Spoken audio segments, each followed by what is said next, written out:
উনি বদর যুদ্ধে অংশগ্রহণ করেছিলেন।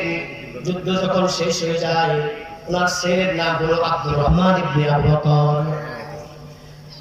আব্দুর রহমান ইবনে আবু বকর বদর যুদ্ধের সময় তিনি মুসলমান হননি, তিনি সাহাবী ছিলেন না। পরবর্তী সময়ে আব্দুর রহমান ইবনে আবু বকর তিনি কালেমা পড়ে ইসলামের ছায়াতলে আসেন। যিনি বলেন সুবহানাল্লাহ। আব্দুর রহমান ইবনে আবু বকর তিনি বলেন, ইসলাম কবুল করার পরে তিনি তার আব্বাকে হযরত আবু বকরকে বলেন, আব্বাজি, বদরের যুদ্ধের ময়দানে আমি যখন মুসলমানদের সাথে লড়াই করি, মানে আমি মুশরিকদের পক্ষে ছিলাম, কাফেরদের পক্ষে, আর আপনি ছিলেন মুসলমানদের পক্ষে। তো আমি দেখি যুদ্ধের ময়দানে বারবার আপনি শুধু আমার সামনে চলে আসেন, আমার সামনে চলে আসেন। আমি নিজেকে আবার আরাম করে নেই, আবার দেখি আপনি আমার সামনে চলে আসেন। কয়েকবার আমার সামনে চলে আসছেন। আমি ইচ্ছা করলে আপনার উপরে তরবারি চালাইতে পারতাম, কিন্তু আমি এই জন্য তরবারি চালাই নাই যে আপনি আমার জন্মদাতা পিতা।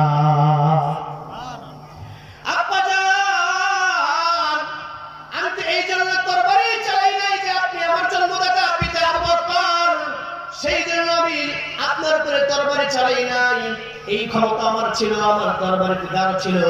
আমি যদি ইচ্ছা করতাম তাহলে আপনার দেহ থেকে আপনার মাথাটা আমি আলাদা করে দিতে পারতাম। আল্লাহু আকবার বলেন।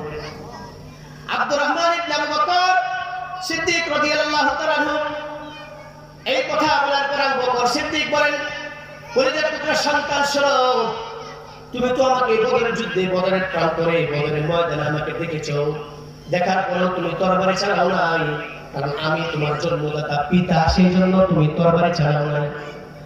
কারণ আমি তোমার জন্মদাতা পিতা, সেই জন্য তুমি তরবারি চালাও নাই।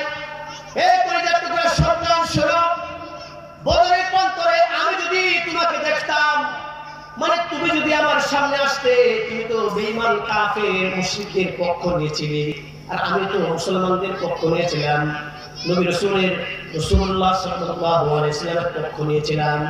আমি যদি বদরের প্রান্তরে তোমারে দেখতাম, তুমি যদি আমার সামনে আসতে, এই কলিজার টুকরা সন্তান, শোনো, তাহলে আমি আবু বকরের তরবারি দিয়া তোমার মাথাটাকে তোমার দেহ থেকে আলাদা করে দিতাম। জোরে বলুন আল্লাহু আকবার। সাহাবায়ে কেরামের প্রেম ভালোবাসা একমাত্র আল্লাহ তাআলার জন্য ছিল, যার কারণে ওনারা যে কোনো কাজ করার জন্য হলো, যে কোনো কাজ করলে একমাত্র আল্লাহ তাআলার জন্য করতেন। কথা বলেন ঠিক না ঠিক?